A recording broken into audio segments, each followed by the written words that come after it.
And good evening out there. I hope you guys are doing well. And welcome to Stream Punk Talking Junk.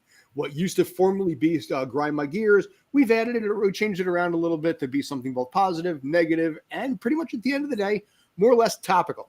I'm Scott Schertzen alongside Mr. JD Walker and, of course, Mr. Brandon Kay.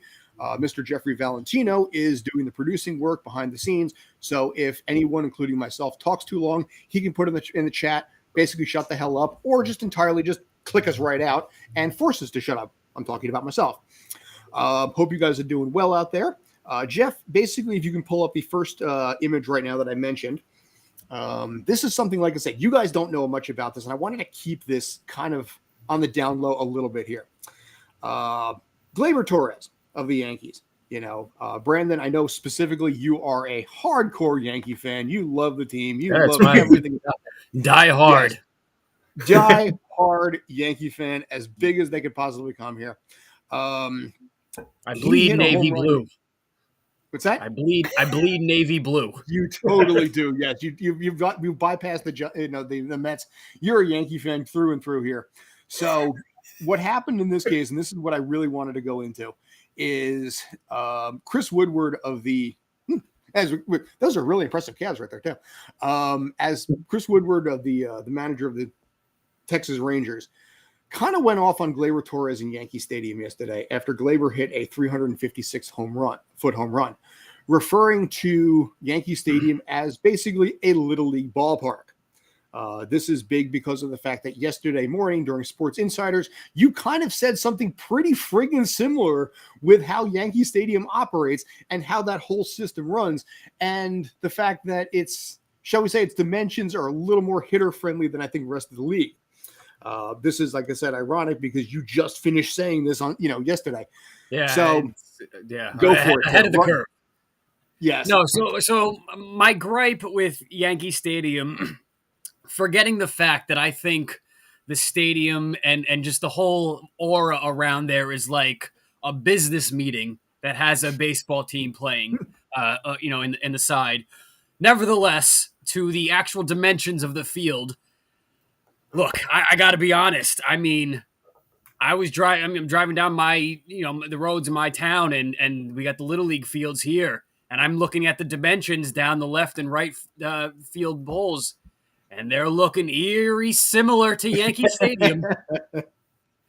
So just the idea that let's specifically it's right field. That is the problem because this is the home run to right field. I want to point that out, by the way, because they love to just overload the left side of the lineup there with lefty hitters and just really try and rake these what wouldn't be a home run in every single other Major League Baseball stadium, but it is in Yankee Stadium. I'm talking, you see like Rizzo and Joey Gallo hitting these pop-ups that are high as a skyscraper, and they land 315. Right past the right field wall, which is 314. 314 down the right field line, 318 down the left field line. Right. So the one that jumps in my head, a couple days ago, Rizzo hits a legitimately 315 foot home run, 315. and the idea of I get it. It's a home run, but this old glorification of these, like, it's got to be embarrassing. I got to be honest. It is. Well, if you remember back in 2001, Mr. November, Derek Jeter, he hit the home run that just cleared the right field fence and was about a 315-foot home run, but it immortalized him in the process. Yeah, they've been notorious with these short dimensions down the lines, and I am sick of it. I'm putting my foot down.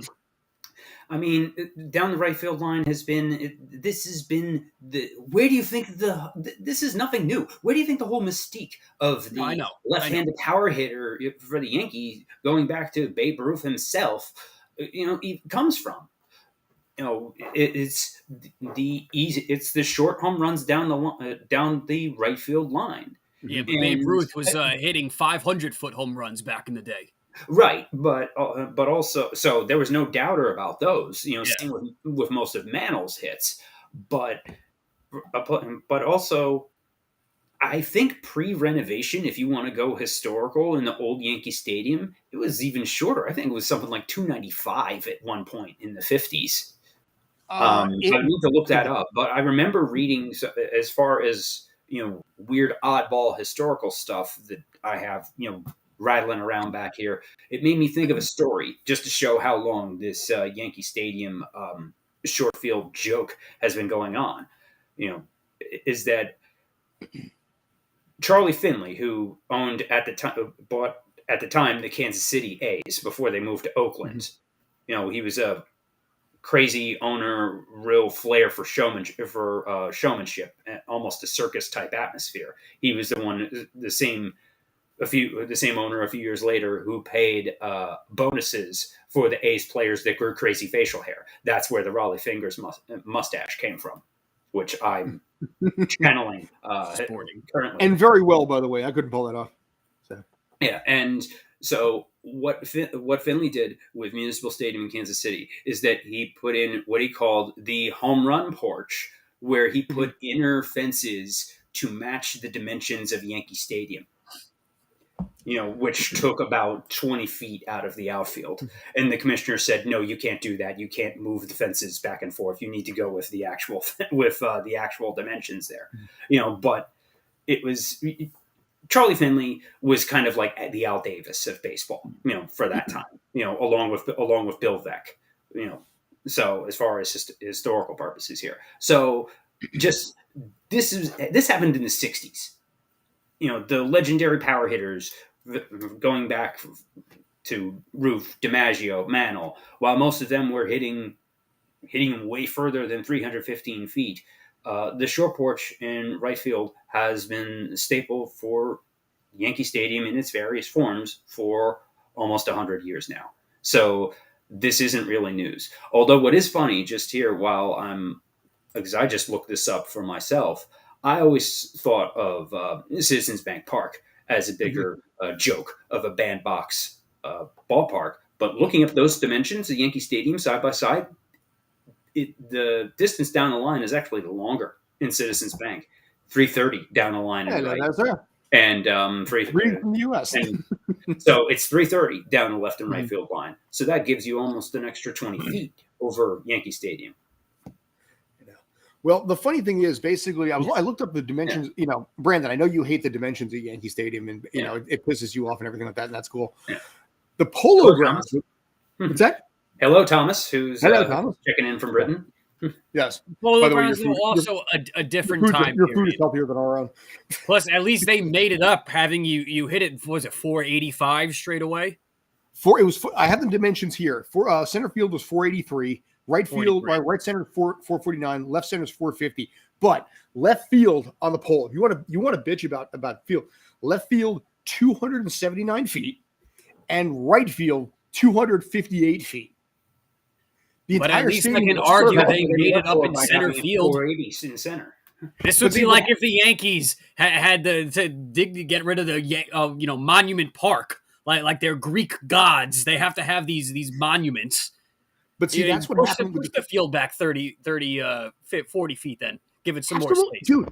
You know what happens in that case though? You get you get a ton more inside the park home runs because that ball doesn't hit a fence; it keeps rolling. And this was one of the things that happened with the 27 Yankees in that old stadium because that was 510 feet to center field and like 458 like the left and right center.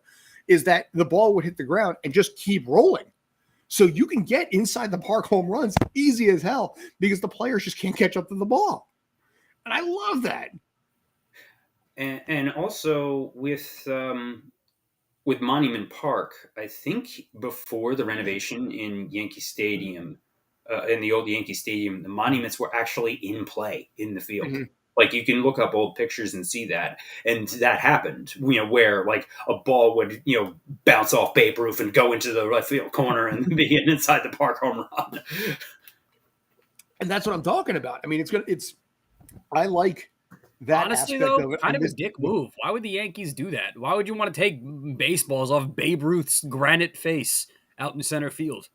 I believe that's why they did eventually move it. And when the renovate, I think it was something where basically the original layout of Yankee Stadium, they had nowhere else to put it but in the field. Yeah. But when they renovated it in the 70s, they fixed that. I love this team. I know you do. But in this case here, like I said, Chris Woodward came out and talked about the fact that the Yankee Stadium is, a Little League field. And that Gleyber Torres is the result. Little League All-Star. He did backtrack on his comments. Rangers manager came back and talked about how Yankee Stadium is a cathedral, probably because somebody on high was like, dude, shut the fuck up. You're making an ass of yourself here. Supposedly that I'm sure there's a strongly worded memo from the commissioner's office. It might have been from the commissioner. I don't know. But after he said that, it was after game one of the doubleheader. By game two of the doubleheader, he did come out and he was like, Yankee Stadium is a cathedral. I meant as a joke. No harm, no foul. Ha ha. And everybody's like, no. But when you make a comment like that, you have to double down. I'm sorry. You're either all in or you're backtracking like that. Yeah, no. Nope. So I lose respect. No expert on baseball, but you love Field of Dreams. God bless you for it. One of those films I remember watching on TV whenever it aired. Field of Dreams is one of those movies that you are, as a guy, you are 100% completely allowed to cry at the end of that movie. I will be straight up with you on that. And yes, damn straight, I will cry at the end of that. When he says, do you want to have a catch? I'm just like, I'm done. Do I want to have a catch? You damn right I want to have a catch. I'll get my mitt right now. Even right now I could feel it, But I also looked up the dimensions in the cornfield in Iowa. Had longer dimensions, 335 down the lines. So even the cornfield that some dude Yankee Stadium cornfield has a bigger field than Yankee Stadium. They can't even be bigger than a farm. That's a disgrace. It's corn. I mean, this is just something about baseball that's always been weird to me about why it's the only sport where you don't have uniform field dimensions. Like a football field is the same 100 yards long in every stadium. Basketball court 92 feet and 92 feet long. The field is the ice in hockey. Although I believe there was a few older arenas like Joe Louis Arena and Maple Leaf Gardens grandfathered in that had slightly different ice dimensions, but baseball where something is a home run in one park but not in another, and all of the different variables that go into it, that's never seemed right to me. How there aren't uniform field dimensions. I understand that when the game started over 100 years ago, and you had fields being built, into a few square city blocks, like Wrigley Field or Fenway Park or whatever. That's one thing. But for the new stadiums that are built from scratch, why is that still a thing? It's funny because also when you look at soccer too, or football in the UK, or really football, but just anywhere else in the world aside from the US, the pitch dimensions are different there too. I mean, NYCFC plays at Yankee Stadium where the pitch is basically like is one of the tiniest pitches in the world, and also statistically one of the worst ever. Well, that's because they're doing this stupid thing of trying to play soccer on a baseball field. Dude, it honestly, Yankee Stadium. I mean, it's funny. As someone who covers NYCFC, Yankee Stadium is always like right at the very bottom as like worst soccer fields in the world, because they're like, that's just pure garbage right there. City Field where they were over the weekend was a little bit better. The field was nice, the pitch was nice, but it's still very, very tiny. And that's where I think New York's advantage is over the rest of them. Sandlot, definitely. Not Sandlot 2. That was a sequel that was more than unnecessary. Nobody asked for it. Nobody asked for it, but, you have to do it because money. When it's possible, you got to reboot something. You got to have a sequel to it. So as far as, like I said, baseball movies go, Field of Dreams, Sandlot. The Rookie is one that I've always loved, but nobody ever remembers that one. The one about Jim Morris. I remember it. I remember it. Okay. I remember it. Yeah, Jim Morris was a guy who at 35 years old found out he could pitch at 98 miles an hour when his students at his high school put him up for a dare. Oh, The Rookie? Yeah, The Rookie. Love that movie. It was fantastic. I read the book. I'd love to have Jim Morris on here. And let me see what I can do. But yeah, the fact that he could do that, he played 2 years in Major League Baseball until his shoulder just finally gave out. You know what? That's very similar to, I think it was last year or the year before, there was that kid that was at the A's game at that pitch machine where you clock your pitch, and he ended up pitching like 99 miles an hour. And like a week later, they signed him to like a minor league deal, and they brought him up and something like that. You know, things like that happen. It's crazy. Oh, yeah. Just raw talent. You just kind of find your way into the right place at the right time. There's been people that have been signed because of like TikTok videos. There was a kicker that I think signed with the Detroit Lions because there was a TikTok video of him like nailing like a 71-yarder. And people were like, ooh, you know. Now, obviously, the USFL could probably benefit from some kickers because, God, they suck over there. You know? I mean, if there aren't enough good kickers or quarterbacks to play in the NFL and fill out the 32, Urban Meyer's still available. Why would there be enough in the USFL? Yeah, I don't know. You when you miss a 21-yard field goal to win a game, it's like, oh God, you guys suck. Yeah, this is why you're the USFL. But anyway, like I said, as far as movies go, The Rookie will always be my favorite. Sandlot and probably Field of Dreams will probably be like, or arguably 1-2 or 2-1 as far as most popular sports, football movies of all time. Maybe Major League is in there too. Although it Major League is my all-time favorite.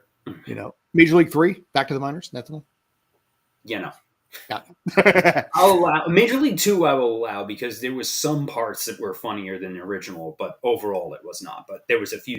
It was pretty much the original cast, and it was both more or less. Those Jeff writes that wild thing. Yeah. Back when Charlie Sheen still kind of had the career, and the team was the Cleveland Indians back then too, which you can't talk about now, man. Now it's the Cleveland Guardians or the Cleveland baseball team, much like the Washington football team. Washington Commanders. No, I refuse. I will not call them the Commanders. I will call them the Washington football team or just football team. No. Like I feel like Tracy Moore. Good. No, I was gonna say. Speaking of Guardians, real quick, Guardians Volume 3 wrapped up shooting today, production today. Did it really? Okay. Yeah. Did James Gunn direct that or no? Yes, he did. Okay, because I know there was the whole thing about the tweet that came out a while ago. I know there's like there's probably gonna be like a changing of the guard on this case here. Dave Bautista has already said it's his last movie, so let's nominate Brett Azar from. Was he one of the directors that was Me Too'd? I can't keep track of this anymore. He was one of the first ones. Yeah, he was actually one of the ones that had a comment back in like 2011 that he had got like apologized for like every year since, but they're like, you still said this, you must, and then they canceled him for it. So, I would say Jeff's like, it's the end of the crew for the Guardians, which is kind of sad in some ways. I feel kind of, by the way, we're not talking Multiverse of Madness at this point. Brandon has not seen it yet. So we will be doing a full spoiler review on Tales from the Film Set tomorrow. Although I will say though, Doctor Strange is officially the new face of the MCU, and Benedict. Right. I think you're probably right. He has taken the mantle from Tony Stark, Downey Jr. And then I could argue Chris Evans and Captain America is right, like a 1A to 1B. Yeah, I really think Captain really held a lot of weight anymore. No, I mean when he was still like before the transition to foul Captain America, but I think right now the face of MCU is Benedict as Doctor Strange. I think you're really right. The only one that maybe might be able to keep pace might be Chris Hemsworth as Thor, but even I just think in terms of like how important he seems to be at this moment in time in the MCU, I would say it's Strange. I can't remember the last time I was at my local cinema, possibly before COVID. I was at a theater in London. It's where I saw Jurassic Park 5, Jurassic World 2, whatever that one is. Because it came out in the UK like 2 weeks before it came out in the States. So I ended up seeing it when I was over in London and then saw. I feel like London always gets the movies like 2 weeks before we do. Yeah. But you know what? We were over in London. Or the major blockbusters anyway. Dude, I was like, I have to see this, and we got tickets to Graham Norton that night. It was great. A lot of films, I believe, debut overseas first, so they can get like test reactions, from foreign audiences, and then they'll have an idea of how to, re-edit or tweak for the US if there's a quick fix in there. So foreigners are guinea pigs by those metrics. Yeah, I mean, you guys you're in the Scott, you're in the industry, so you know that a little better than I do. But I had a friend who lived in Singapore for a while, and that was what he told me, that some movies came out first, some they didn't care, so they came out months later. You know, in the overseas markets. But yeah, I don't know. I mean, as far as England goes and everything like that, like it was weird. It was like the highlight of our trip. We did the whole tourist thing. You know, you see Buckingham Palace, you see Stonehenge, you do all these kind of things. And I'm like, I wanted one day for what I wanted. And of all things, it was like to see a movie in a UK theater, and also see Graham Norton as well. So you're from Liverpool, okay? All right. I was supposed to go back to the UK this year, did not. And I'm very disappointed by that. Yes. So, but while we're on the topic of the UK in general, there was another topic that we're going to talk about, which we may as well go into, while basically we talk a little bit about Liverpool and how awesome England is as in general. Liverpool, yeah. Next time around, I'll hit that. I plan to hit Ireland, Wales. What is the name of that town? Damn it. Oh, the one with the really long name? Shit. In Wales. I have a friend who was actually just over there, and he posted a video of him trying to say the name, and then there was somebody cheering off screen, like one of the locals, like, "Yeah, you did it right." Let me see if I can do it. Something close to that. Bugger off! I can't pull it off too, but yeah, Jeff, you want to pull up that it would cover the whole bottom of the screen if we tried to put it up here. Yeah, basically, yeah. Although there's a place there's a Maui place in like New Zealand or something where it's like 180 words. So, but yes, we have a new doctor at this point. We're going to talk about this.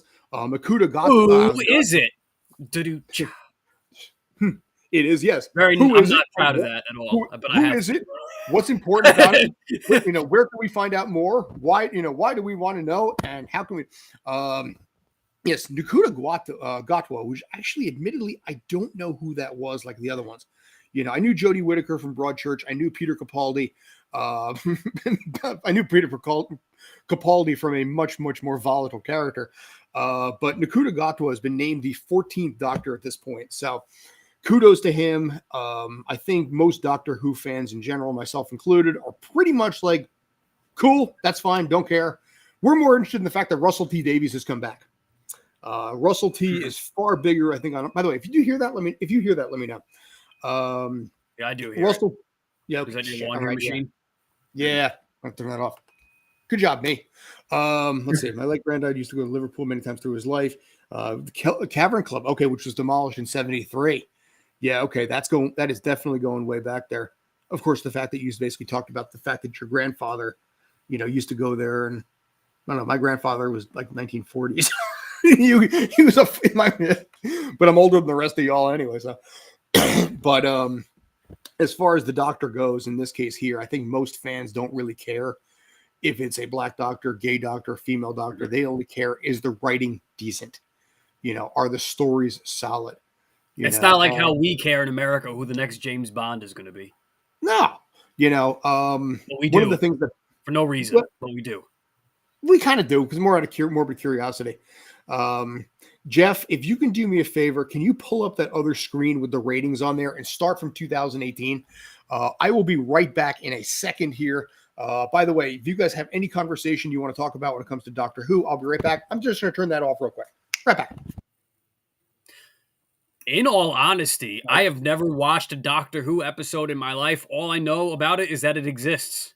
I literally have I'm not familiar with it at all. I haven't watched it either. My partner was a big Doctor Who fan, but she hasn't watched it in several years. So we have a TARDIS coffee mug that's a little messed up from that went in the dishwasher when it wasn't supposed to. That's about. I don't have much to add there. In this case, I'm trying to zoom that in a little bit. I mean, I do think it's awesome that after 60 years that they're finally getting a black doctor. That's that they're just for over the past few years to use somebody other than white guys. That is a good thing. I mean, in this case, the thing I'll say about this, it was a huge deal when basically when the female doctor came out, Jodie Whittaker in this case. Again, Jodie Whittaker had the cred because of Broadchurch. She worked with Chris Chibnall on Broadchurch, who took over the reins. But as you can see, let me move something here real quick. Let's see if I can do this. If you can see the ratings here, and this is the big one that I really want to target. Do you see down at the very bottom right there where it says the special 2.2 million on the bottom left? Yes. That is the most recent TV special that they had. That was the Sea Devil episode that they had last month. There was 2.2 million people. That's the UK audience. That is the UK numbers in this case here to show how at this point people kind of lost interest in the Doctor itself because the writing was just, it struggled a lot. I mean, a lot of people may have been angry about, here's the thing. I think of some people were angry about a woman doctor because of the fact that there was, it had been tradition and everything like that. But I remember Tom Baker way back as the fourth Doctor, it kind of envisioned the next Doctor being female anyway. Now, coming from the lineage and looking at the female characters that we've had in the past, Rose Tyler, Donna Noble, River Song, my God, River Song's storyline, when she reached the end of that series, I was friggin' in tears. I don't care. I'll tell you that outright. You see all the characters that came through, Clara, Bill, Madame Vastra and Jenny. You see these characters that frankly were badass characters. So we were, I think at least for me personally, I was more hoping that the storylines were just going to be strong and just work.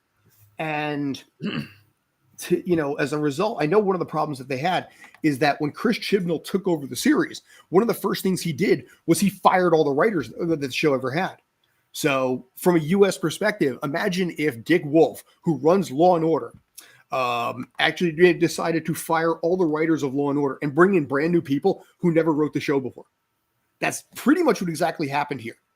And as a result, the ratings tanked. The first episode, the first episode for Jodie Whittaker pulled 8.2 million views. This most recent episode pulled 2.2 million. I mean, it's a pretty, I mean, you had a little bit of a spike again in episode 5, but other than that, it's been pretty much a dip since episode 1. And to lose 50% from the start to finish, it is pretty bad. Yeah, is that the fault of terrible writing or a bad storyline, or were the actors just not cutting it? No, the actors were fine. Jodie Whittaker, Tosin Cole, Ryan, but I'm trying to play Graham, and yes, they were fine. But an actor is only as good as the writing that they get and the editing that comes from it. So if you have an episode where a character hates something in one episode and immediately loves it in the next one with no explanation, or you have things with gigantic, colossal plot holes, the fans are going to notice. And again, I use the analogy of like Law and Order. If Dick Wolf fired all the writers of Law and Order and brought in a brand new team of people, some of which who never wrote a single episode of television in their entire lives, and said, okay, go write a new episode of SVU, that episode's going to be trash. The other comparison I was going to suggest was the last 2 seasons of Game of Thrones, about how they basically, once they ran out of the original books, that they were able to make it work for the rest for season 6, but after that, for 7 and 8, it just boom. The story, there were so many holes in it, and in a lot of those, like the behind the scenes interviews that Benioff and Weiss did, they were just like they essentially admitted that they didn't really know how to write. And that's why they were, and because that was so bad, was why they were fired from the Star Wars movie that they rushed the end of the series to go do, because of how badly that was received. I'm wondering if something similar happened here, with where just the writing was so bad it lost half the viewership. Just now without it, I hope that Doctor Who can get the juice back with a new Doctor and hopefully better writers. I don't know if the showrunners are changing up top, but which is why I actually have a comment down there before we move on. Yeah. Russell T Davies, who basically rebooted the series and did the first 4 seasons, is coming back as the showrunner. So he picked this guy. And that's where I think at the end of the day, this will make sense because in Russell, we trust, and that's where, the guy that launched this when nobody thought it would work. Yeah, well, I mean, I guess we'll see what happens, but those numbers trending down are pretty ugly. But with the decline in TV viewership in general, there probably is a mirror from that trend across. But that's across multiple years. To lose half your viewership from the start of the season to the end, I mean, there's some natural drip along the way. But if it's that bad, that's pretty bad. So what is it, weekly? Was it weekly episodes? Pretty much weekly, yeah. I mean, the specials themselves. In a 2-month stretch. At that point, you drop half. So that's like I said. What's that? Do we have multiple doctors at the same time? We can. There's been specials like that. The most I know time travel is like the big thing in all of this. So yeah, I mean, I personally, as we probably wrap this up, that's the only thing I really know. I kind of hope that there is something where they have 9, 10, 11, 12, 13, including Jodie Whittaker in this case, and 14th Doctor, all in one massive special. They had one special where they had 5 doctors previously. Let's bump it up. Let's make it 6. And I think that would be something that the fans would go crazy for. I certainly would be excited for it. And I think it would be a great way for Jodie Whittaker to go out on a positive note for what has been a very, very bad 3 seasons for her, where she could actually have something to run with and show her chops a little bit. So, all right. So, by the way, let me close this out right. I remember the Power Rangers episode years ago when all the different Power Ranger groups teamed up, and that was mind blowing to me. Well, yeah, that was Endgame and Infinity War before that was a movie. Here's the main thing that blows my mind on this: the fact, Mighty Morphin Power Rangers turns 30 next year in the U.S. The original one with Amy Jo Johnson, Austin St. John. I come across them on TikTok. That's like, I'll come across these actors' TikToks, and they're showing off kind of some of their memorabilia from the show. Mm-hmm. And my God, these guys have gotten old. Not like old, but 50s. The one guy runs like an MMA gym or something, right? The green/white ranger. Yeah, that's Jason Todd Frank, I think. Jason, yeah. My buddy Rich knows everything, and he has every single Mighty Morphin Power Rangers DVD. He has every single one of them. Nah, Mighty Morphin was the shit. Didn't one kill someone? Question from. I think there was like somebody got a DUI, vehicular manslaughter kind of thing. So I think that I don't remember who or when it was, but I think that there might be something to that. Yeah. So did Vince Neil years ago. That didn't stop him. Well, I know that basically the Yellow Ranger died, and yes, you had a black guy playing the Black Ranger, and the Asian girl playing the Yellow Ranger. They realized their mistakes soon afterwards. Yeah, I do remember reading about that years after the fact that the Yellow Ranger died in a car accident, but it was like either right before or right after 9/11, so nobody noticed. Yeah. Like it was a complete afterthought in the news because of bigger things going on. And I think another one of the original cast recently died of cancer. Pink Ranger, maybe. Amy Jo Johnson's still around. Maybe one of the other Pink Rangers because there's been a ton of them. Gin and Juice. Basically, we're going back to a quick message here. I stopped watching because I couldn't get access to the affordable and reliable way, so no more BBC shows. Yes, because the actual way you have to do it is you have to pay for it because it's part of a government license. So, let's see. The first project that I'm doing. Let's plug this project here for BBC. Is this sci-fi horror drama called Forbidden Unknown, inspired by Lovecraft. Okay. All right, so check that out. That is Thomas Hooker. By the way, if you want to throw your YouTube channel in there at the bottom, we will give you a straight up plug. I'll just put that up there. Why not? But yeah, as far as Mighty Morphin Power Rangers, I don't know. I don't even know what iteration they're on at this point now. Do we even know? I have no idea. Yeah. My nephew. What theme they are this year? I don't know. It's like Sky Rangers, Ninja Rangers, Ninja Storm. Oh man, I don't know. It is some of the ones I like, but Mighty Morphin is. It was the original. from my age, it was just the original Mighty Morphin crew, Yeah. and that was it. Like the OG one when it came out in the 90s. But then they spun off so many. I mean, there was like what? I'm amazed that it's still on. There was like Ninja Power Rangers. There was Police Power Rangers. There were Dinosaur Power Rangers. There was a dinosaur one. There was SPD. I think they all shoot in like Australia or New Zealand. I think one of the two. But there was let's see. Yeah, let's see. I lost track. Lost track of the amount of Power Rangers there's been. New Zealand Power Rangers go to Hobbiton. Power Rangers visit the Shire. The greatest adventure is what lies ahead. No one's going to get that reference. When they do the big Transformers thing, you just see them stepping on hobbit houses.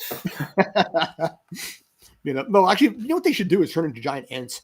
They won't say anything. They'll just like step on everything and throw stuff. Yo, could you imagine them showing up to the Battle of Middle Earth? Yeah. They would have they would have had no chance. Dude, you look at all the Power Ranger stuff. These are space. Yeah, I was like, what do we have? We have Jungle. Oh yeah, I remember Jungle Ninja Fury. Combat. Yeah, Power Rangers Zeo.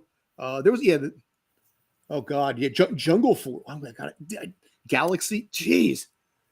Like I said, after 30 years, it's like a new iteration every single year. It's the same storyline, but I guess screw it. Power Rangers in Space, Power Rangers Zeo, whatever that is.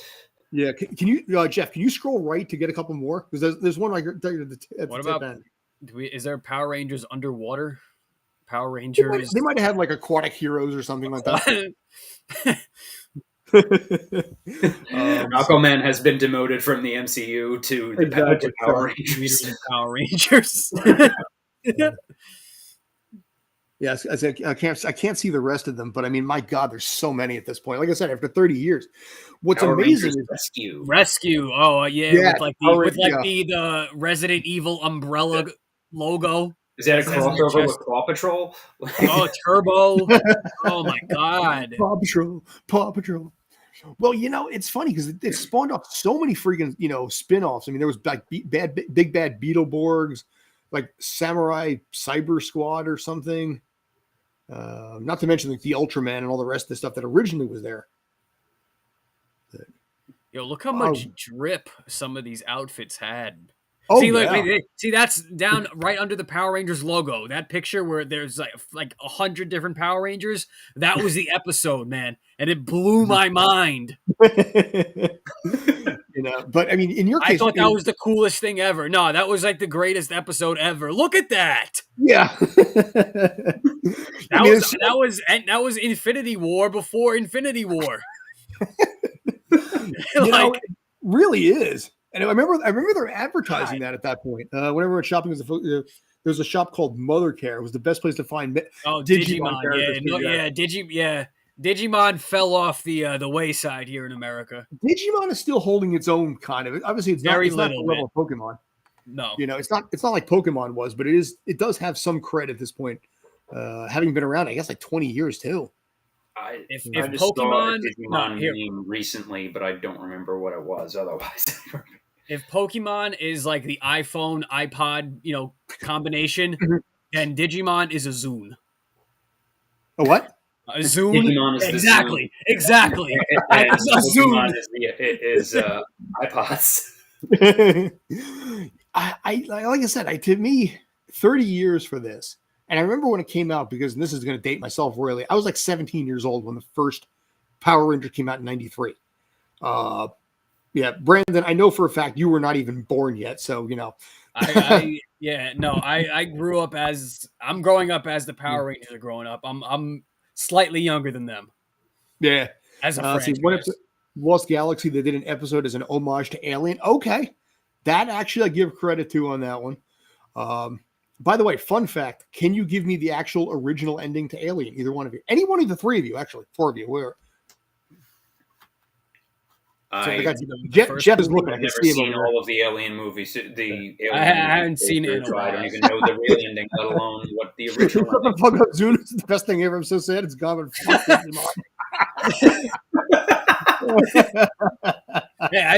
Just got to be honest. If you were to walk down an American street and you asked what a Zune was, I promise you 1 out of 30 people would know.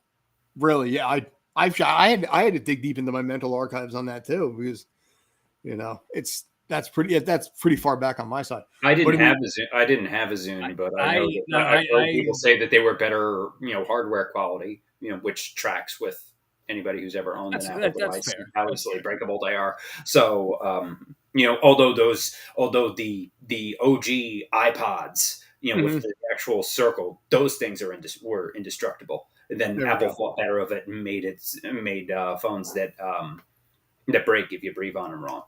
So, but hey, getting out of box and you're good. That's what I did. Digimon World, in this case, next order, PlayStation 4. Yeah. Digimon was what, Digimon, digital monsters, Digimon are the champions, which I've got to be careful not to get flagged if I go on too long with that. Yes, I'm pathetic enough that I actually remember that part of it. But I'm dating myself hardcore with that one even. Everyone always borrowed my Zune and tried to trade their stupid half-eaten Apple garbage.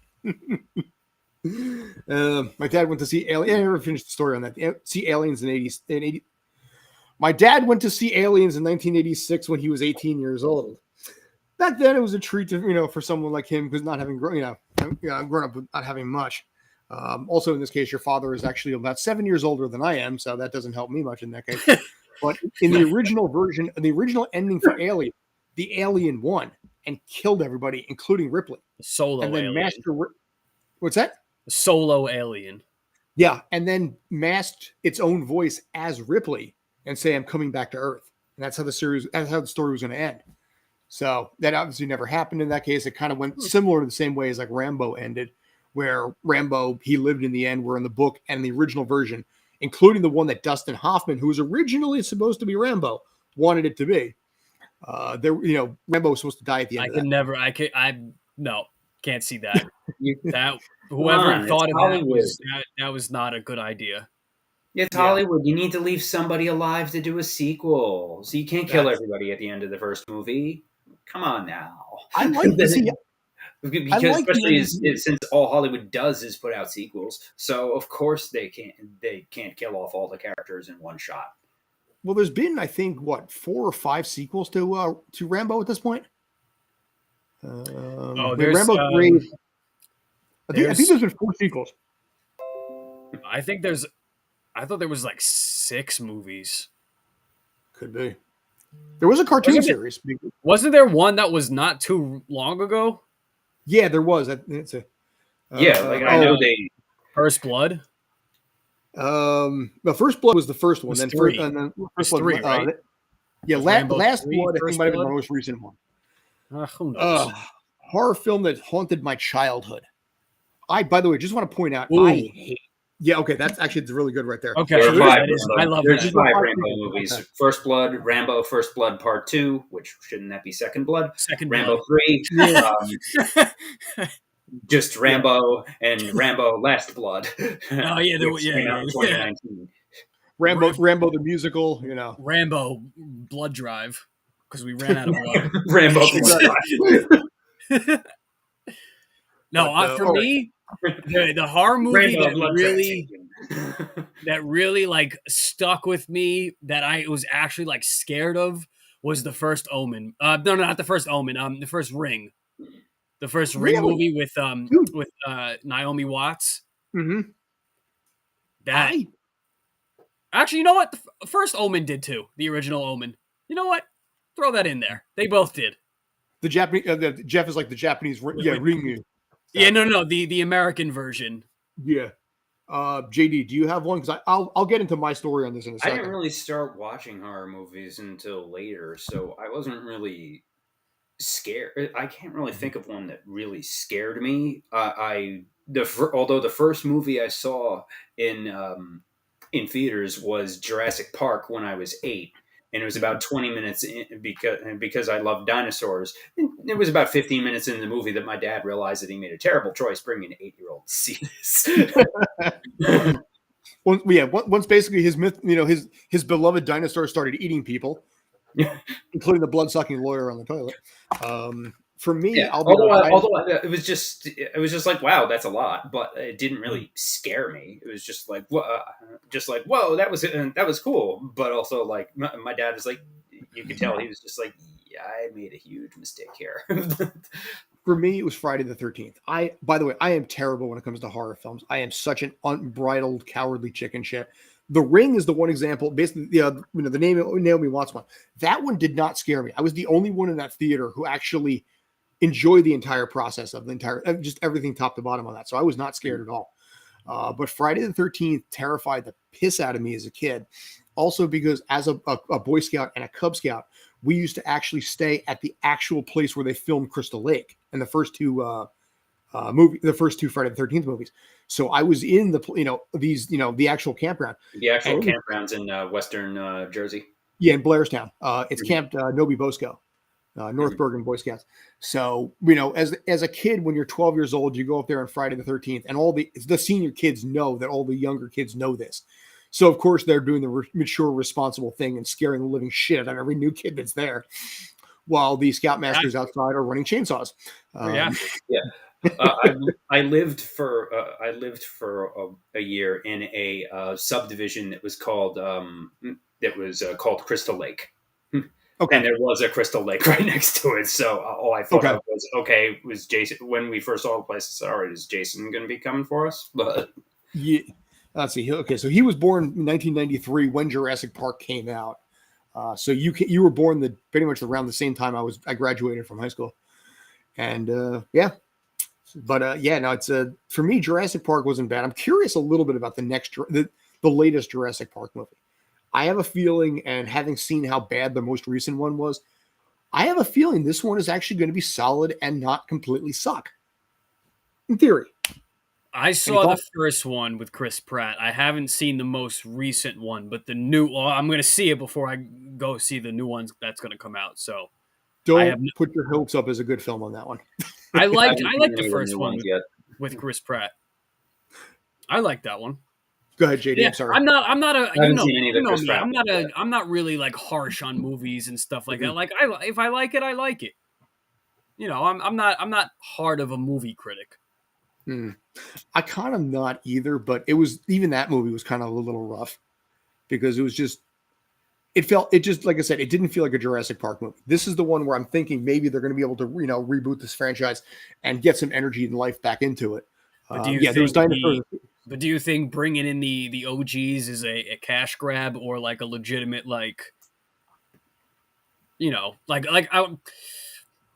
it doesn't make sense for the franchise, like story wise, not outside of that stuff, financial wise. Yeah. Probably just a cash grab. It's a cash grab, but also ironically, I think it works with the circumstances of everything. I don't want to give spoilers on this because it's both. It can be both. That's fine. Yeah, I just but I think in this case, but I think what works about it wasn't just some nameless, shameless thing where we're bringing in the original cast. No, there is a reason why I think it makes sense and why I think it could, at least in theory, work really well. And I'm curious about that. I'm curious where the storyline is going to go. The way that the last one ended, you knew there was going to be a sixth movie. So here we are.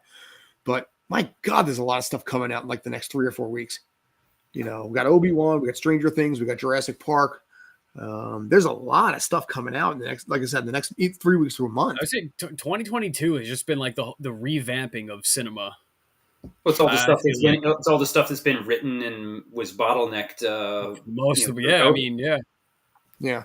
I mean, they could still write during COVID. They just had to write through Zoom. Or if they did film it, they had to, probably follow all these guidelines and stuff like that. So it was probably not the easiest of things to do. Yeah. So, So I remember woke up, went downstairs for something. I was 8 or 9, right at the scene where basically the guy's intestines are being ripped out by the wheel. Yeah, I can see that. You just had great timing on that. Exactly. But but like I said, there's so much coming in the pipeline, not just this, but the Obi-Wan series. I got to admit, I'm curious. To me, and this is going to sound, I mean, I don't know how much you guys follow, the Star Wars storylines, but to me, ironically enough, Ewan McGregor is my Obi-Wan. Oh, 100%. I was raised on Alec Guinness. 100%. I was raised on Alec Guinness. Ewan McGregor is my Obi-Wan because he loves the part so much. Alec Guinness hated it. But Obi-Wan or Ewan McGregor's just like, give me.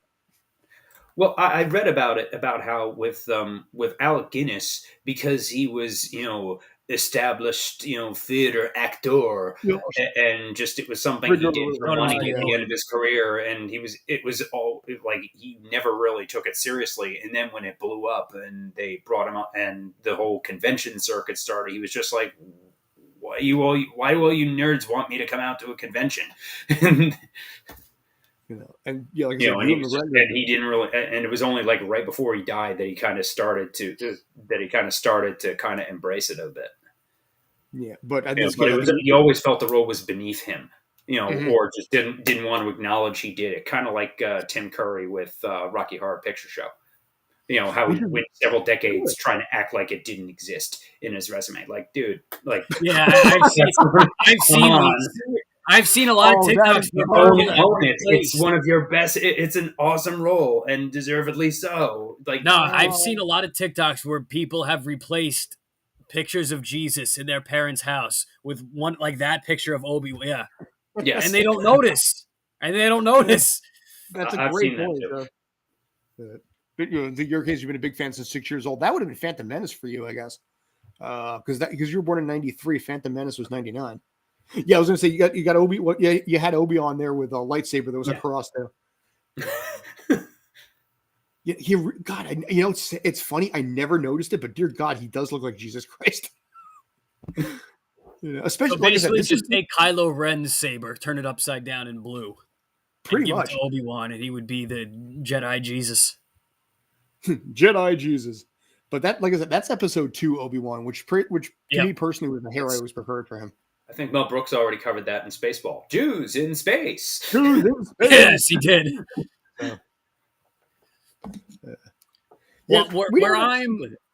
Where I am interested about this series is forgetting that it is another Star Wars series. The Ewan McGregor bringing that childhood coming back kind of aspect of it, but there is supposed to be some connection to one of the more recent Star Wars video games, Jedi Fallen, where Cameron Monaghan was casted as the main character. So a lot of people are projecting that possibly Cameron Monaghan is in this show. Or that is the Obi-Wan to the game, right? Connection. You're talking about the guy that played the Joker on Gotham. Ian and Shameless, the redhead. Okay, yeah, the redhead I remember because there is a confirmed connection. Ewan McGregor confirmed the connection. We don't know what it is, but a lot of people are thinking that it's possibly Cameron Monaghan, basically being his character that was in the game, and basically bringing that into main canon of Star Wars. They're doing more with that too. I mean, even Episode 9 had stuff to one of the other Star Wars games where they're tying in so much more of the lore to everything. It's almost kind of like becoming comic book form where you have to look up something that happened in some issue of something else to get the full story and the full scope on everything. Yeah.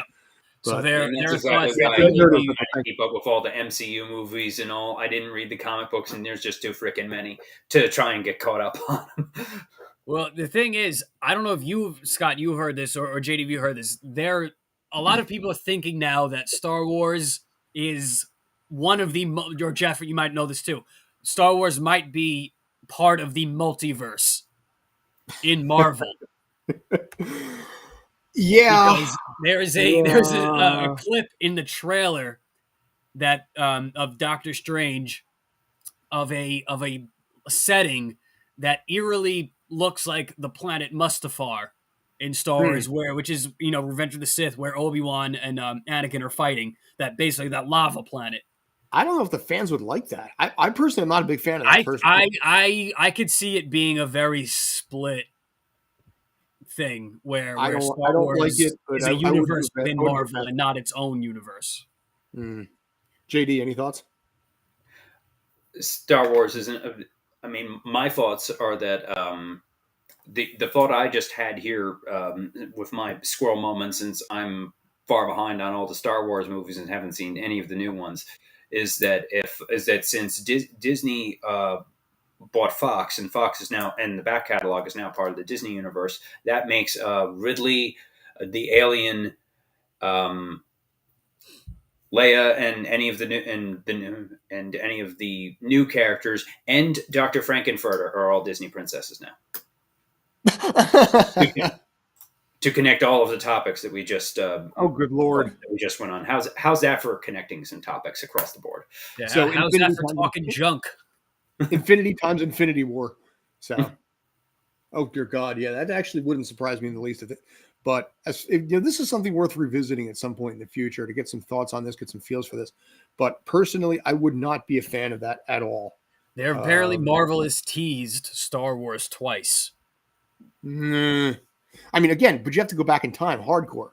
Now, Star Wars does have time travel. That is part of it. That was established in season 4 of Rebels. And Marvel does make the Star Wars comics.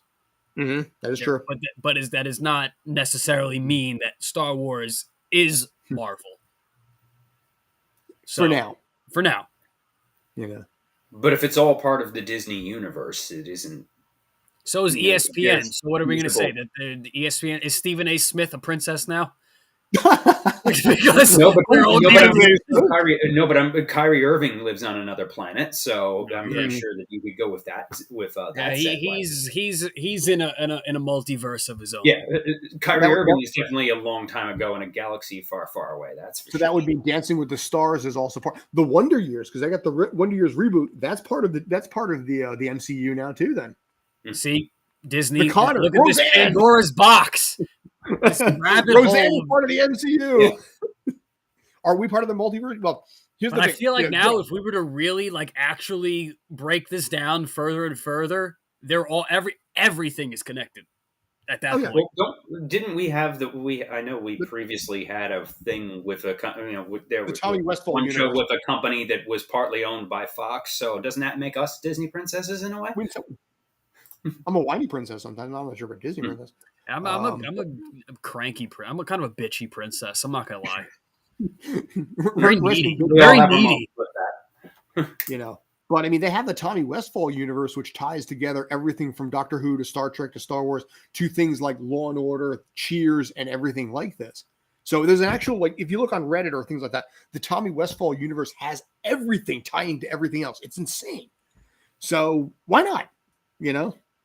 I mean, multiverse theory actually just states that literally everything is possible within the 4th, 5th, and 6th universes. So everything imaginable, including Marvel. There is X-Men in some multiverse that we just tapped into with our own imagination. But we're not getting into hockey material in this show. No. So, all right. But I do think we maybe actually start wrapping this up. It's at an hour at this point. JD, do you have any final thoughts on this before we go to Brandon? Brandon can do his first, and I'll see if I think of anything. Brilliant. No, I'm actually I'm pretty good with everything. We got NBA playoffs for me. Mets have best record in baseball. I can't complain. Although my Heat have a little bit of trouble against the Sixers. But it's like midnight for you. Game 5 is tomorrow night or Wednesday? I didn't look. The Heat are on tomorrow night, 7:00. I'll probably be doing that game. Mm-hmm. So, okay. I might check that out. I'll. So decisions have to be made. 14 from 65 from 3-point in games 3 and 4 for Philly. They couldn't buy a 3 at the concession stands, so that's all right. I'm not overly worried.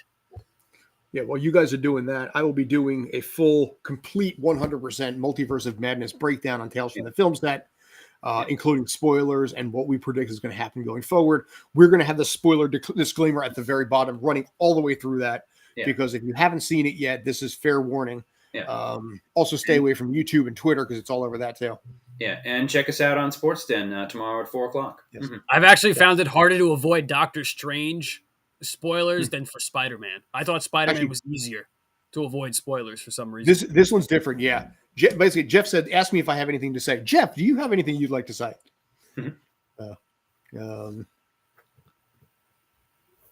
Let's see. What do we have? Actually, let me pull this chat out. So when dinosaurs attack? When dinosaurs attack? Whatever's on the screen right now. I'm trying to read these dinosaur comics. Oh, my God. God, there's a lot of them. Is that Marvel, too? Is that part of Marvel right there? I feel like these are going to be like Sci-Fi Nah, Channel they don't. original That movies. doesn't look like Marvel artistry. Yeah. These look like Sharknado type of movies, but who knows? Yeah, I was going to say a Sci-Fi original. The cards, okay.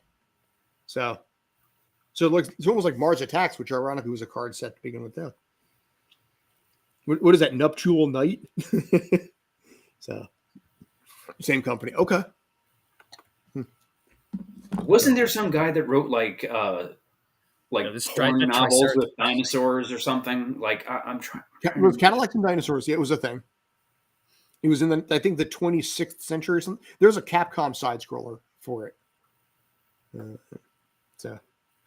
I want to throw that while doing Jurassic Park. Dude, you should have said something. Oh, well.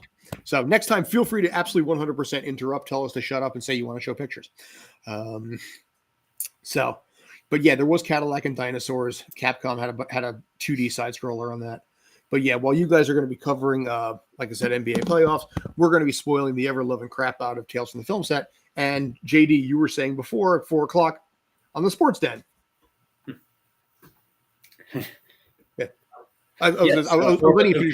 So 4 o'clock tomorrow here on the Stream Punk Sports YouTube channel and Zingo Channel TV, Zingo TV 249, 250. Correctamundo. Alrighty. And then 1:30, same channels, my show, Home Court Press, all basketball talk. Yes. So you got that going also on. That's YouTube. Search it up. So, but yes, that's going to be Brandon. We got everything there. So thanks to you guys. I appreciate it. Thank you, Jeff. You were fantastic on this. Thank you, dude. My God, you rocked.